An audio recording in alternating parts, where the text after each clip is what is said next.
हमने अभी air pollution के बारे में पढ़ा, अब हम वाटर पोल्यूशन के बारे में पढ़ेंगे। तो ये अब आपकी जियोग्राफी की बुक का लेसन नंबर 7 है, लेसन नंबर 6 है। तो water pollution is caused by organic and inorganic industrial waste. तो ऑर्गेनिक इंडस्ट्रीज़ जो एग्रीकल्चर से संबंधित होती हैं और इनऑर्गेनिक जो होती हैं वो मेटल्स की एक्सट्रैक्शन की दूसरी ऐसी इंडस्ट्रीज़ होती हैं। तो ये जो कारखाने होते हैं वहाँ से गंदा पानी जो निकलता है, वेस्ट एफ्लुएंट्स का मतलब ऐसे वेस्ट जो उसमें पानी में घुले हुए होते हैं, तो वो डिस्चार्ज इनटू रिवर्स, वो नदियों में छोड़े जाते हैं। जैसे चमड़े के कारखाने में और कागज़ के कारखाने में। तो the main culprits in this regard are paper, pulp, chemical and textile, dyeing, petroleum refineries, tanneries and electroplating industries हैं। ये सभी जो इंडस्ट्रीज़ हैं इनको आप समझ लो, मैं आपको फिर से समझा देता हूँ एक एक करके। तो पेपर इंडस्ट्री जो है, जो पेपर होता है, ये जैसे आप बुक देख रहे हो, इस बुक में जो छपा हुआ है, तो जब ये एक बुक जो होगी आप पढ़ लोगे तो इसको आप रद्दी वाले को दे दोगे। तो रद्दी वाला इस बुक को लेके जाके उसमें जो आपकी लिखी हुई कॉपीज़ होती हैं उसमें आपने स्याही से लिखा होता है, वो सारी जो रद्दी है, जो अखबारों की रद्दी है, वो सारी वो बल्क में एक जगह पहुंचती है। वहाँ पर उसको वो पानी में डाल देते हैं, उसको फिर दोबारा रिसाइकल करते हैं। तो जब केमिकल से उसको धोते हैं तो उसमें से ये जो जैसे कास्टिक वगैरह से दूसरी चीज़ों का इस्तेमाल करके उसमें से स्याही वाला जो पार्ट है वो निकल जाता है। तो और लुगदी जो बनती है कागज़ की, उससे वो दोबारा से पेपर तैयार करने की कोशिश करते हैं, वो रिसाइकल्ड पेपर होता है। तो उसमें पानी बहुत लगता है, तो इसका जो गंदा जो चीज़ होती है सारी वो पानी में चली जाती है। तो पेपर इंडस्ट्री है।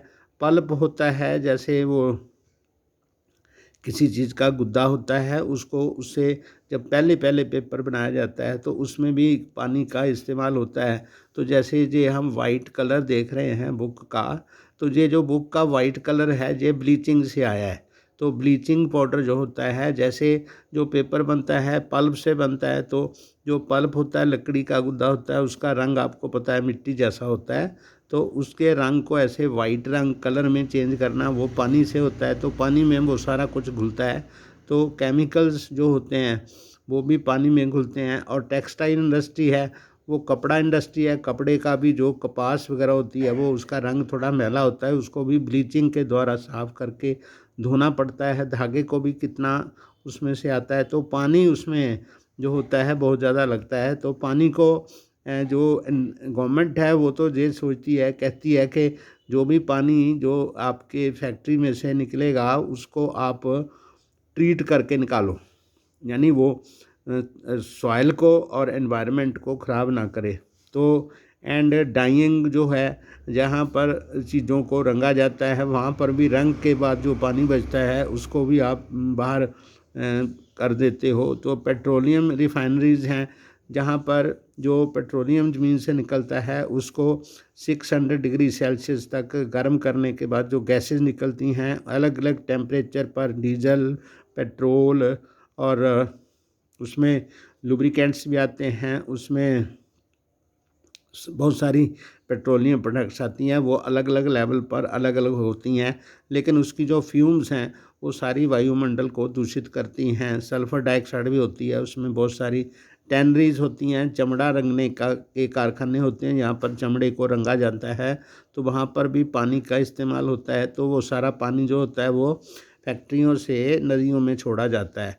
इलेक्ट्रोप्लेटिंग इंडस्ट्रीज होती हैं, जहाँ पर जो करोसिव मेटल्स होती हैं उनके ऊपर कोई दूसरी धातु का लेपन किया जाता है, उसका भी केमिकल्स हम पानी में डालते हैं। That let out dyes, detergents का मतलब कपड़े धोने वाला जो सर्फ वगैरह है उसको डिटर्जेंट कहते हैं। एसिड्स होते हैं जो केमिकल्स होते हैं, साल्ट्स होते हैं, heavy metals like lead, mercury pesticides में आते हैं। ये सारे जो कीड़े मारने की दवाइयाँ होती हैं उसमें डाले जाते हैं। फर्टिलाइज़र जो होते हैं जैसे नाइट्रोजन और फास्फोरस, पोटाश वगैरह, ये सारी चीज़ें जो फर्टिलाइज़र्स हैं जो खेतों में डालते हैं वो भी खेतों में से बह के नदियों में जाते हैं। तो सिंथेटिक केमिकल्स होते हैं जो हम लोग नए नए केमिकल्स हम लोग बनाते हैं, सिंथेटिक बनाते हैं। तो वो कार्बन के साथ, प्लास्टिक के साथ, रबड़ के साथ, ये सारी जितनी भी फैक्ट्रियाँ हैं वो सब कुछ उनका पानी में जाता है, तो वाटर बॉडी में जाता है। तो फ्लाई ऐश जो होती है, ये फ्लाई ऐश वो कोयले की राख होती है जो थर्मल पावर प्लांट्स में बहुत सारा कोयला ट्रक भर भर के हम लोग जलाते हैं। तो वो पानी को गर्म करके उसकी भाप जो प्रेशर से टरबाइंस को घुमाती है, तो कोयला तो बहुत जलता है उसमें, उसकी फ्लाई ऐश उड़ने वाली राख होती है। Phospho gypsum and iron and steel slags होती हैं। जहाँ पर आयरन और स्टील बनता है तो उसके पिघले हुए मास में जो ऊपर से स्लैग आती है, जो मैल उसकी निकलती है, वो भी आप बाहर निकालते हो। Are the major solid waste in India. तो इसमें लिक्विड में मिलने वाले जो सॉलिड वेस्ट हैं और दूसरे सॉलिड वेस्ट जो अलग अलग कारखानों से निकलते हैं वो मैंने आपको बताए हैं। इसको ज़रा ध्यान से एक बार बार यहाँ इस 78 पेज है, ये इसको बार बार आपने पढ़ना है। आगे थर्मल पोल्यूशन है of water occurs when hot water from factories and thermal plants is drained into reverse. तो जो थर्मल पावर प्लांट में पानी बहुत ज़्यादा गर्म होता है, तो जो पानी कब एक टाइम के बाद उस पानी को हम निष्कासित करते हैं फैक्ट्रियों से, जहाँ थर्मल पावर प्लांट से बाहर निकालते हैं, तो वो गर्म पानी जो होता है नदियों में रहने वाले जो बिना कूलिंग के उनको निकाल देते हैं। What would be the effect in उससे एक्वेटिक लाइफ का मतलब पानी में रहने वाले जो जीव हैं उनको उसका बहुत भारी नुकसान होता है। वैसे उनका कसूर तो कुछ नहीं होता, भगवान के बनाए हुए सारे जीव हैं तो उनको हम नष्ट करते हैं। Waste from nuclear power plants. तो न्यूक्लियर पावर प्लांट्स में यूरेनियम का संवर्धन होता है, फिर उसके बाद उसका विखंडन होता है, उसमें से बहुत सारी मात्रा में एनर्जी निकलती है, लेकिन जो बाद में उस न्यूक्लियस को हम लोग वेस्ट में जब ज़मीन के नीचे दबाते हैं तो उसके द्वारा भी पर्यावरण को काफ़ी उसमें नुकसान होता है। और वेपन प्रोडक्शन फैसिलिटी जो है, जैसे बहुत सारे देश जो हैं इससे न्यूक्लियर से हथियार बनाते हैं, तो वो बहुत ज़्यादा टॉक्सिक होते हैं, रेडियो एक्टिव होते हैं, तो वो कैंसर्स वगैरह, बर्थ डिफेक्ट्स वगैरह और मिसकैरेजेस होते हैं, गर्भपात होता है, तो ये सारी चीज़ें उनसे होती हैं। सॉइल एंड वाटर पोल्यूशन जो है इसके साथ क्लोजली रिलेटेड है। तो जब भी हम फैक्ट्रियों से ये सारा जो वेस्ट है वो छोड़ते हैं तो उससे सॉइल में बहुत ज़्यादा चीज़ें गंदी जो होती हैं वो उसको सॉइल को भी ख़राब करती हैं। Dumping of waste specially glass, harmful chemicals, industrial effluents का मतलब होता है पानी में घुलने वाले जो इंडस्ट्रियों से निकलने वाले वेस्ट हैं। जैसे ग्लास, जो टूटा फूटा ग्लास है उसको हम वेस्ट में डालते हैं। हार्मफुल केमिकल्स को डंप करते हैं। डंप का मतलब एक ऐसी जगह में वहाँ पर फेंक देते हैं, यहाँ पर कूड़ा करकट फेंकते हैं।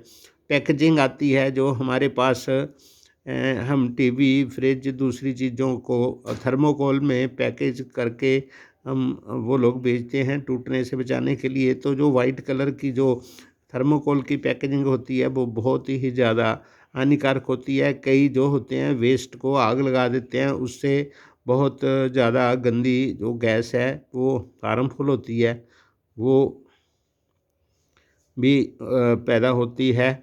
तो पैकेजिंग जो होते हैं गार्बेज वगैरह में फेंकते हैं तो द सॉइल यूजलेस बना देती हैं। इस चीज़ें जो होती हैं सॉइल को वैसे फालतू बना देती हैं। Rain water percolates to the soil carrying the pollutants. जो ऐसे पोल्यूशन वाले सब्सटेंसेस जो हैं उसको जो सॉइल में मिला देता है, जो बारिश का पानी है ग्राउंड में ले जाता है, and the ground water also get ट्रांसटर कंटेमिनेटेड, तो जो पानी है वो भी गंदा हो जाता है। तो इसके बाद हम कल आप नॉइज़ पोल्यूशन पढ़ोगे।